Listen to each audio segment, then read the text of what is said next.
Olá, gente, boa tarde.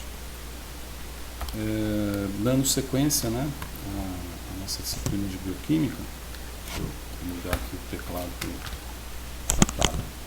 Essa semana a gente começa a discutir um pouco sobre estrutura de proteínas, tá bem?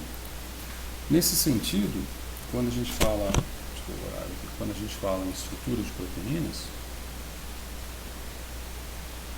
isso vai servir para proteínas e, obviamente, para enzimas, né? Porque em algum lugar você deve ter visto, se não no ensino médio, que não na universidade, que uma enzima tem a estrutura de uma proteína. A diferença de uma enzima para uma proteína é que a enzima tem uma pequena região, como a gente vai ver com mais detalhes, que é capaz de realizar a aceleração de reações químicas espontâneas. Mas a sua estrutura é muito parecida.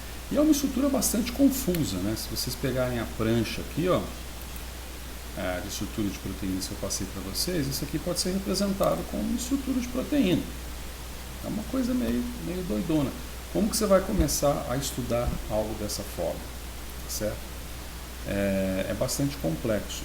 Se a gente pega o J-mol, por exemplo, e puxa uma proteína, vamos puxar uma proteína para a gente ter algumas ideias. Ó. Isso aqui é uma proteína. Na verdade, isso aqui é uma. Eu puxei justamente o exemplo que eu não devia. Isso aqui é uma proteína, mas ligada a um RNA transportador. Tá? Então é um pouco diferente. Mas vamos pegar uma outra lá, ó, sem medo de ser feliz. Ó. Isso aqui é uma proteína. Que doido. Também puxei exemplo errado, está ligado a um DNA. Mas tem a ver. Esse aqui é uma proteína. Ó que doido, ó, as cores dessa proteína. Tá vendo?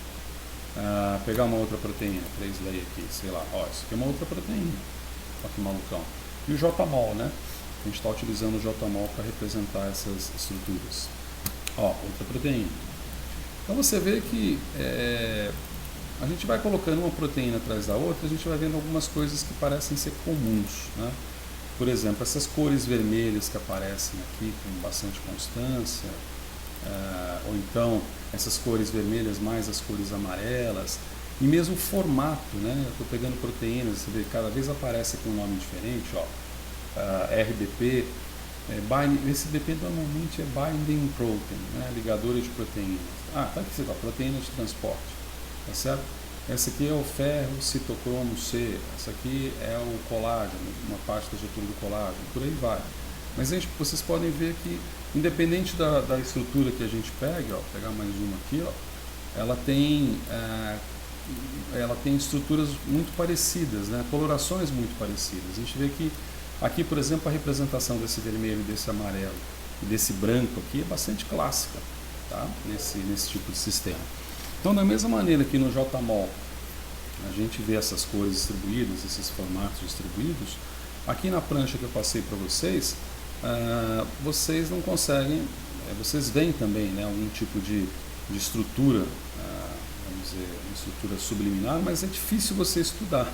Por onde que você começa a estudar isso daqui? Tá certo? Aí, por bem, um conjunto de autores, ele... Opa, não é aqui não, estou errando. Aqui, ó. Aqui. Opa, mais um. Então. Por bem, ele, para melhorar a percepção das estruturas proteicas, possibilitou-se num determinado momento a classificação, uma classificação geral, vou colocar assim, uma classificação geral, em relação ao que se chama de hierarquia estrutural. Hierarquia ou sequência. A hierarquia ou sequência estrutural. E essa hierarquia ou sequência estrutural, ela acabou tendo os nomes que aparecem muito nos livros como sendo sequência ou estrutura de proteínas. E isso simplesmente para facilitar o aprendizado, a visualização e o estudo dessas proteínas, tá certo? E essas sequências foram subdivididas.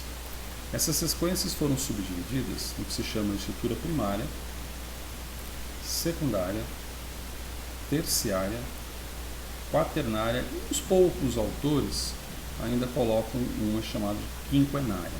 Então, que fique claro é o seguinte, isso não são estruturas diferentes, não é porque uma proteína tem várias estruturas diferentes, é que são formas de abordagem que a ciência utilizou a partir de um determinado momento, principalmente quando se cristalizou algumas proteínas pela primeira vez, como por exemplo a mioglobina, proteína de transporte de oxigênio muscular, para facilitar a abordagem de regiões de interesse ou mesmo do estudo dessas proteínas. E para essa semana, nós estamos abordando esse aqui, ó, estrutura primária e secundária. Tá? E depois a gente vai abordar a terciária, quaternária e quinquenária. Bom, o que se chama dessas sequências aqui, podemos usar também o nosso PowerPointzinho, seja lá o que for, o que está representado como uma sequência de aminoácidos é o que se chama basicamente de sequência ou estrutura primária. Vamos colocar primária, em vez de colocar numericamente, vamos colocar assim, então, primária de proteínas. Tá? Toda vez que você tiver uma sequência, por quê? Porque uma proteína, ela começa no chamado grupo amino e ela termina no chamado carboxilato. Mas por que ela começa no grupo amino e termina no carboxilato? Porque você tem, por exemplo, se a gente pegar esse dipeptídeo, agora a gente já pode falar, né? Se você pegar um dipeptídeo aqui qualquer, não precisava ser esse primeiro, né? Não precisava ser esse primeiro, verdade. Podia pegar um meio aqui, ó, qualquer. A gente tem nada mais nada menos do que um grupo amino colocado aqui, não é isso? Aí você tem uma determinada região aqui em que você tem a ligação peptídica sendo formada, não é isso? Aí você vai ter ali um radical aqui, né? Você tem um carbono aqui, um radical aqui, um hidrogênio aqui. Aqui vai se repetir com o segundo radical, vamos colocar um radical aqui, ó. Um segundo radical, um carbono aqui, um hidrogênio aqui, e ele continua na sequência. E essa sequência sempre vai terminar num carboxilato. Como uma sequência de proteínas sempre começa num grupo amino e sempre termina num carboxilato, esse amino é chamado de amino terminal. E essa sequência aqui, perdão, essa estrutura aqui seria carboxiterminal. Carboxiterminal. E no meio, como vocês já devem ter percebido, vocês têm representado aqui a ligação peptídica entre os aminoácidos. Né? Quando a gente explora isso daqui, a ligação peptídica está exatamente aqui, tá certo? Isso confere esse caráter de sequência primária de proteínas. Vamos ilustrar essa sequência primária de proteínas no JMOL rapidamente, tá certo? Por exemplo, eu pego uma proteína qualquer, pode ser essa proteína aqui, tá? Uma proteína qualquer. E eu dou um seguinte comando, coloco o comando show sequence.